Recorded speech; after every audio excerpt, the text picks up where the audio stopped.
नमस्कार, मैं चंद्र उपाध्याय आप सभी लोगों का बहुत बहुत स्वागत एवं अभिनंदन करता हूं आपके अपने YouTube चैनल साइकोलॉजी वाले गुरुजी में।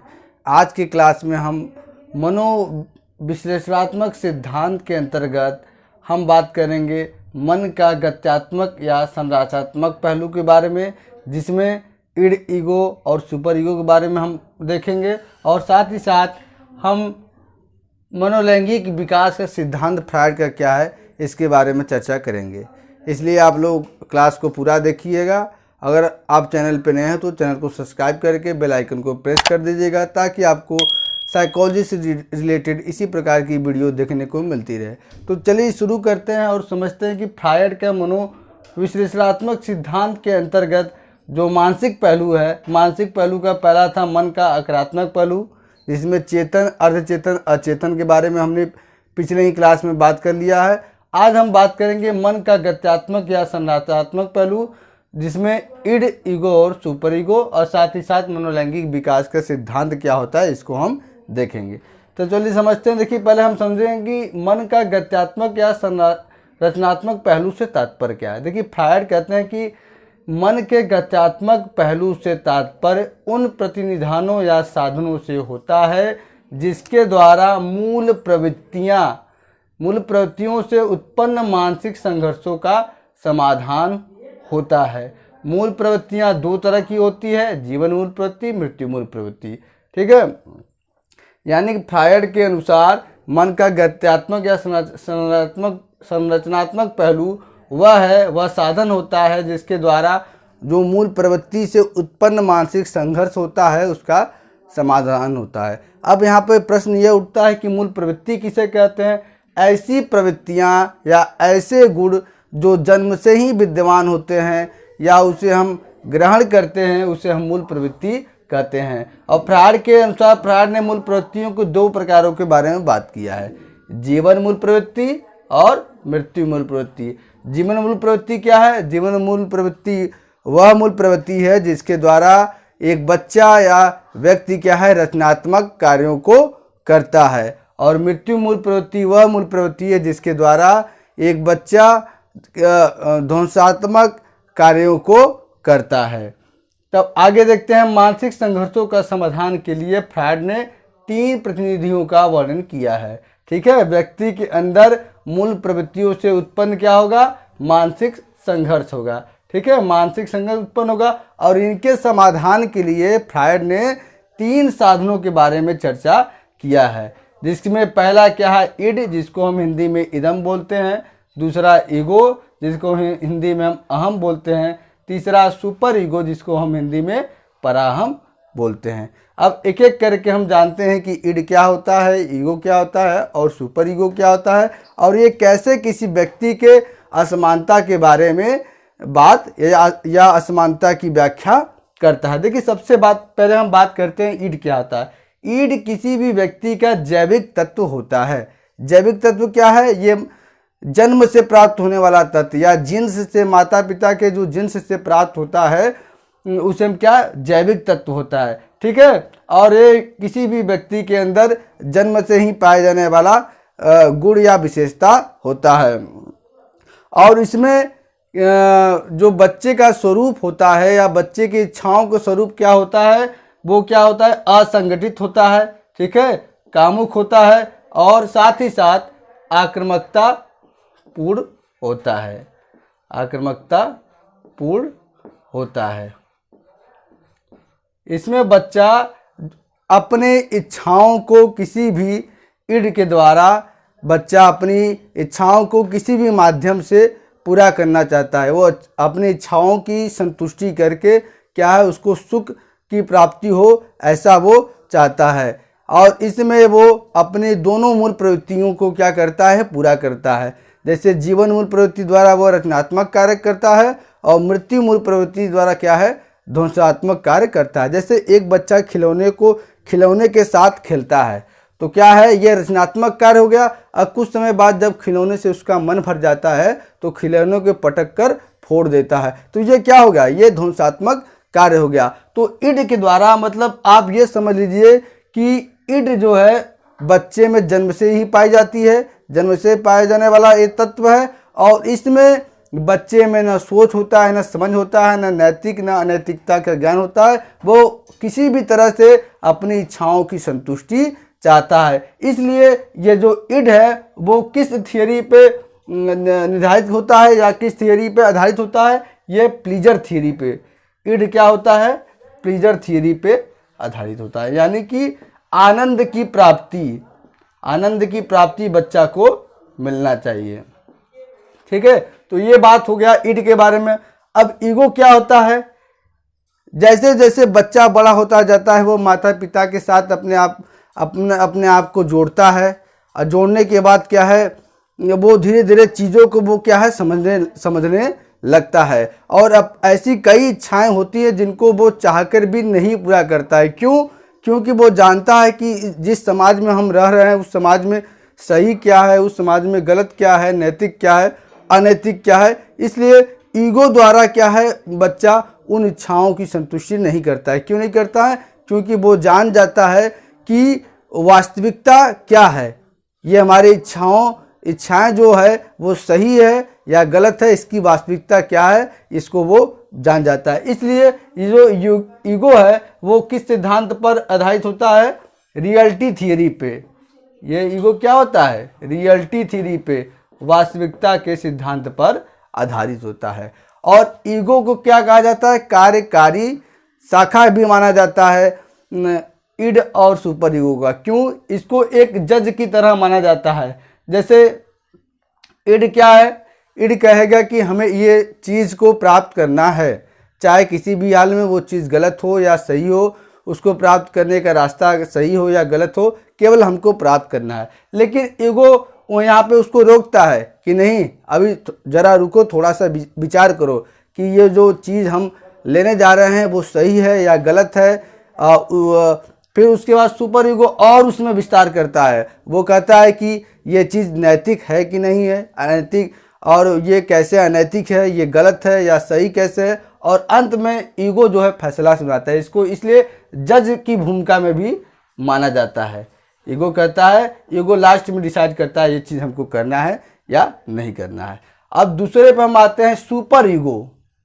सुपर ईगो, एक था ईगो अहम, एक था सुपर ईगो। अहम में आपने देखा क्या हुआ, इसमें बच्चे को धीरे धीरे नैतिकता का ज्ञान होने लगता है। अब सुपर ईगो मतलब अब बच्चा क्या है, धीरे धीरे बड़ा होते होते क्या है, परिवार से निकल कर पास पड़ोस में जाता है, समाज में जाता है।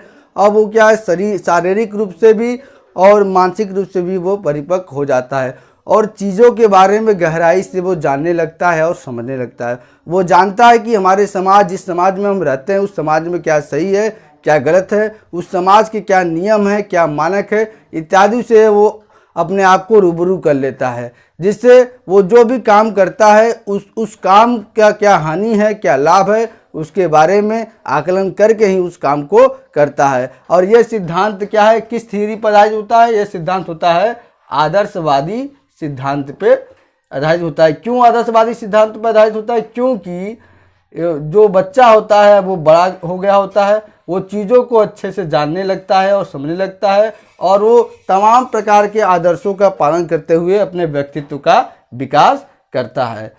तो इस तरह से हमने देखा कि मानसिक संघर्षों के समाधान के लिए फ्रायड महोदय ने 3 तरह के साधनों का बताया है, जिसे हम इड, ईगो और सुपर ईगो के नाम से जानते हैं। इनके माध्यम से कोई भी व्यक्ति क्या है, अपने मानसिक संघर्षों का समाधान करता है। तो ये बात हुआ मन का गत्यात्मक या संरचनात्मक पहलू के अंतर्गत इड, ईगो और सुपर ईगो के बारे में। अब हम बात करते हैं, फ्रायड ने अपने मनोविश्लेषणात्मक सिद्धांत में एक और टॉपिक के बारे में बात किया है जो बहुत ही इम्पोर्टेंट है परीक्षा के दृष्टिकोण से। अक्सर जो है इससे प्रश्न परीक्षाओं में देखने को मिलते हैं। तो समझते हैं वो क्या है। देखिए, फ्रायड ने बताया मनोलैंगिक विकास का सिद्धांत, या इसको मनोलैंगिक विकास की अवस्थाएं भी बताया है इन्होंने। जैसे आपने पढ़ा होगा कि विकास की अवस्थाएं होती हैं। विकास का एक निश्चित क्रम होता है। जैसे कोई बच्चा जब पैदा होता है तो पहले वो शैशवावस्था में होता है, फिर वो बाल्यावस्था में होता है, फिर वो जाके क्या है किशोरावस्था में, फिर वयस्कावस्था में होता है। यानी कि उसका एक क्रम होता है और उस क्रम के हिसाब से ही उसका शारीरिक और मानसिक विकास होता है। और यहाँ पे फ्रॉइड ने उसी तरीके से कुछ बताने का प्रयास किया है, लेकिन उससे थोड़ा हट के बताया है। इन्होंने कहा कि मनोलैंगिक विकास की अवस्थाएं होती हैं, मनोलैंगिक विकास की कुछ अवस्थाएं होती हैं, और हर एक अवस्थाओं में बच्चे के अंदर क्या है, लिबिडो पाया जाता है। इन्होंने शब्द प्रयोग किया क्या, लिबिडो। लिबिडो को क्या कहा जाएगा, यानी कि एक कामुकता क्षेत्र पाया जाता है। यानी कि हर एक अवस्था में बच्चे के अंदर क्या है, वो कामुकता क्षेत्र पाया जाता है, जिसके माध्यम से क्या है, वो अपने सेक्सुअल जो आवश्यकताएं हैं या ज़रूरतें हैं उसको वो पूरा करता है और प्लेजर उससे प्राप्त करता है। तो इसी तरह से फ्रॉइड ने मनोलैंगिक विकास की कुल 5 अवस्थाएं बताई हैं, जिनके माध्यम से उन्होंने असमानता की व्याख्या करने की कोशिश की है। और इन्होंने यह भी बताया है कि अगर इन अवस्थाओं में से किसी भी अवस्थाओं में बच्चे का जो विकास क्रम है या बच्चे को जो कामुकता क्षेत्र है उसके माध्यम से उसको संतुष्टि नहीं मिल पाती है, तो क्या है, उसके अंदर तनाव एवं द्वंद्व उत्पन्न हो जाती है, जिससे बच्चा जब धीरे धीरे बड़ा होता है तो उसके अंदर असामान्य व्यवहार उत्पन्न होते हैं। तो चलिए देखते हैं। सबसे पहला जो इन्होंने मनोलैंगिक विकास की अवस्थाएं बताई, उसमें सबसे पहले इन्होंने बताया मुखा अवस्था, जिसको हम क्या कहते हैं, ओरल स्टेज कहते हैं। यह मनोलैंगिक विकास की पहली अवस्था है, जो जब बच्चा जन्म लेता है तब से लेकर 1 वर्ष तक की अवधि तक ये माना जाता है। 1 वर्ष के समाप्ति की अवधि तक यह माना जाता है। जैसा कि इसके शब्द से ही स्पष्ट होता है कि मुखावस्था, यानी कि इस अवस्था में बच्चे का जो कामुकता क्षेत्र होता है वो कहाँ होता है, बच्चे के मुख में होता है, यानी कि मुंह में होता है। वो मुंह से जितनी भी क्रियाएं करता है उन क्रियाओं को वो करके क्या है, वो सेक्सुअल सेटिस्फेक्शन प्राप्त करना चाहता है और सेक्सुअल सेटिस्फेक्शन वो प्राप्त करता है। ठीक है, ये मतलब अपने मुंह के द्वारा जितनी भी क्रियाएं हैं वो करके, जैसे कि चूसना, निगलना या किसी चीज़ को दांत में दबाए रखना, इस चीज़ से क्या है, वो सेक्सुअल प्लीजर प्राप्त करता है। अगर इस अवस्था में जो उसका कामुकता क्षेत्र है वो माँ के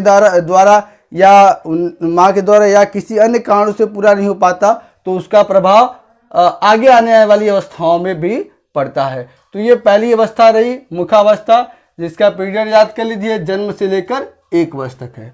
दूसरी अवस्था क्या है, गुदावस्था, जिसको हम क्या बोलते हैं, एनल स्टेज बोलते हैं। यह मनोलैंगिक विकास की दूसरी अवस्था है, जो 2 वर्ष से शुरू होकर 3 वर्ष के समाप्त होने तक बच्चे में बनी रहती है। यहाँ पे बच्चा का जो कामुकता क्षेत्र पहली अवस्था में मुंह में था, वो वहाँ से हटकर कहाँ चला जाता है, बच्चे के गुदा क्षेत्र में, यानी कि मल द्वार के क्षेत्र में चला जाता है। और वो उसी गुदा क्षेत्र के माध्यम से या मल द्वार के माध्यम से वो क्या है, अपनी सेक्सुअल सेटिस्फेक्शन या सेक्सुअल प्लीजर वो लेता है। कैसे लेता है, देखिए इसमें 2 तरह के प्रकार बताए गए हैं। पहला गुदा बहिष्कारक क्रियाएं, दूसरा गुदा धड़ात्मक क्रियाएं। गुदा बहिष्कारक क्रियाएं क्या है, इसमें बच्चा कैसे सेक्सुअल प्लीजर लेता है, इसमें बच्चा क्या करता है, वो अपने मल मूत्र का त्याग करके सेक्सुअल प्लीजर वो लेता है। जैसे बच्चा जो है मल मूत्र का त्याग कर देता है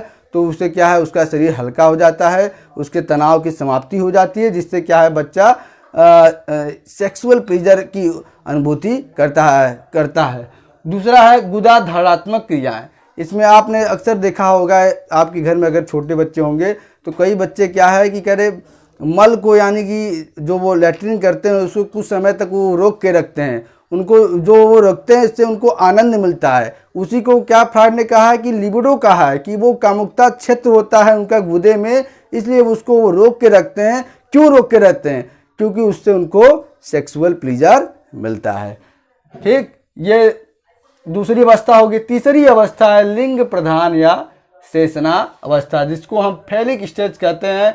यह मनोलैंगिक विकास की तीसरी अवस्था है, जो 3 वर्ष से लेकर 6 वर्ष तक चलती है। जहां पहली अवस्था में कामुकता क्षेत्र मुंह में था, दूसरी अवस्था में कामुकता क्षेत्र गुदा में था, वही तीसरी अवस्था में अब कामुकता क्षेत्र कहाँ आ जाता है, लिंग बच्चे के लिंग में आ जाता है। जैसे जैसे बच्चे का उम्र 3 से 6 वर्ष तक होता है, वैसे वैसे बच्चे में जो है कि उनका जो कामुकता क्षेत्र है उनके जो है कि लिंग में आ जाता है। अब वो अपने लिंगों को छूते हैं, उसको मलते हैं, उसके माध्यम से क्या है उनको सेक्सुअल प्लेजर की अनुभूति मिलती है। तो ये जो है कि लिंग प्रदान या शेषनावस्था के बारे में बात हुई। अगला क्या है, अव्यक्ता अवस्था या निलीना अवस्था। यह मनोलैंगिक विकास की चौथी अवस्था है जो 6 वर्ष से लेकर 12 वर्ष तक चलती है। इसमें क्या, अव्यक्ता अवस्था या निलीना अवस्था, इसमें बच्चे के अंदर कोई भी कामुकता क्षेत्र नहीं होता है। इसमें बच्चे क्या होते हैं, कुछ समय के लिए वो क्या होते हैं, एक सुषुप्त अवस्था में होते हैं। ठीक है, इसमें कोई भी कामुकता क्षेत्र नहीं होता है और बच्चे क्या है अब धीरे धीरे सामाजिक रूप से वो बड़े होते हैं, वो नैतिक और अनैतिकता को जानने लगते हैं, जिससे क्या है वो क्या है इस अवस्था में क्या है वो धीरे धीरे उनका जो कामुकता क्षेत्र है होता जरूर है, लेकिन वो क्या होता है अव्यक्त होता है और वो सुषुप्त अवस्था में होता है। अगली और लास्ट जो इन्होंने मनोलैंगिक विकास की अवस्थाएं बताई है, इसको इन्होंने बताया क्या, जनेंद्रीय अवस्था, जिसको हम क्या कहते हैं जेनेटाइल स्टेज। और यह कब से कब तक होता है, यह 13 वर्ष से लेकर निरंतर चलती रहती है। यह 13 वर्ष से लेकर निरंतर चलती रहती है।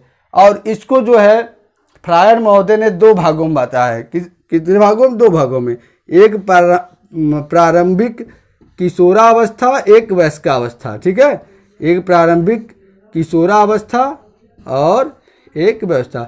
जब बच्चा प्रारंभिक किशोरावस्था में पहुंचता है या उसका पदार्पण होता है, तब उसके अंदर तमाम तरह की शारीरिक जो है परिवर्तन होते हैं और साथ ही साथ उसके शरीर के अंदर हार्मोनल चेंज भी होते हैं।